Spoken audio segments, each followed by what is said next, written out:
Bonjour les enfants.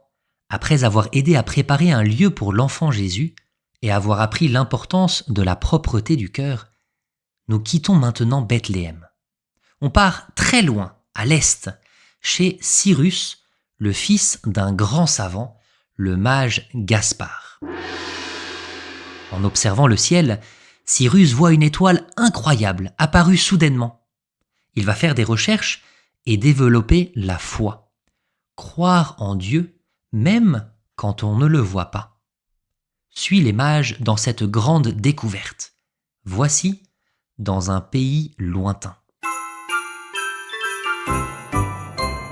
Quelques mois avant l'arrivée de Marie et Joseph à Bethléem, dans un pays très loin à l'est, dans la capitale de l'Empire perse, vivait un garçon nommé Cyrus.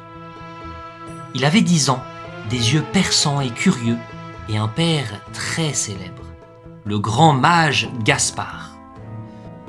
Contrairement à ce que certains racontent, Gaspard n'est pas un roi, c'est un savant. Mais pas n'importe quel savant. Il étudie les étoiles, les plantes, les langues anciennes, les livres sacrés.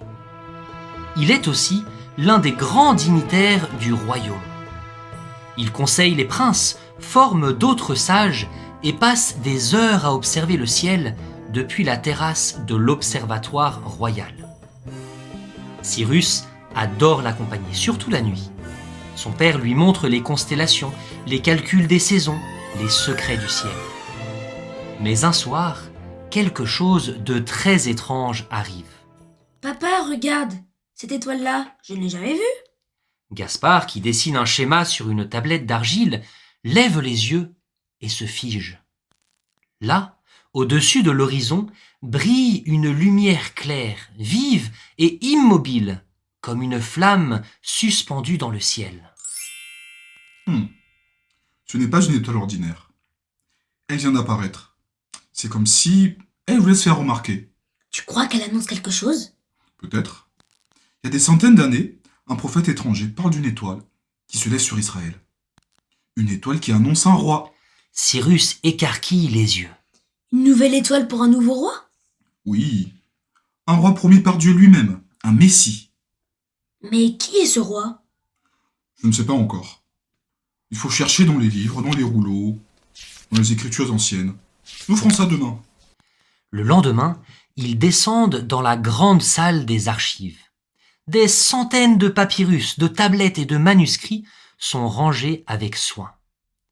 Gaspard, en déroulant un vieux rouleau en hébreu, dit à son fils. Regarde là. C'est un texte du peuple d'Israël, un peuple qui ne croit qu'en un seul Dieu, qui a tout créé. Et il leur a promis un sauveur? Oui, écoute ceci. Une étoile sort de Jacob. Un sceptre surgira d'Israël. Ils se regardèrent en silence. Étonnant. Une nouvelle étoile apparaît. Et le sceptre est le bâton de commandement d'un roi. Papa, est-ce que c'est possible que cette prophétie se réalise maintenant? Est-ce que c'est lui le Dieu unique qui crée les étoiles? Son père sourit. Mon fils, ceux qui répondent oui à ces questions sont ceux qui ont le don de la foi. C'est quoi la foi? La foi, c'est croire même si on ne voit pas encore. C'est avoir confiance que ce que Dieu promet, il le réalise. Mais est-ce raisonnable de croire en Dieu? Gaspard le mène à la terrasse et lui montre le ciel immense, la lune, les étoiles, les mouvements lents et parfaits des constellations. Écoute ce que dit un vieux sage d'Israël. À travers la grandeur et la beauté des créatures, on peut contempler leur auteur. Donc, en regardant le ciel, on peut deviner qu'il y a un Dieu. Oui, c'est même très raisonnable. Le monde est trop beau, trop bien organisé pour être le fruit du hasard. Cyrus resta longtemps silencieux, le regard fixé sur l'étoile mystérieuse. Alors, il fait une chose toute simple, mais qui change son cœur. Il ferme les yeux et dit doucement. Dieu, si tu existes vraiment, et si tu m'entends, je veux te connaître. Et toi, même si tu ne vois pas Dieu, tu peux quand même le sentir dans ton cœur. Oui, Dieu vient à notre rencontre et on peut voir sa présence partout, dans la beauté du monde, dans le chant des oiseaux, dans le sourire d'un ami, dans la joie, l'enthousiasme des gens ou même dans des petits actes d'amour que l'on fait ou que l'on reçoit.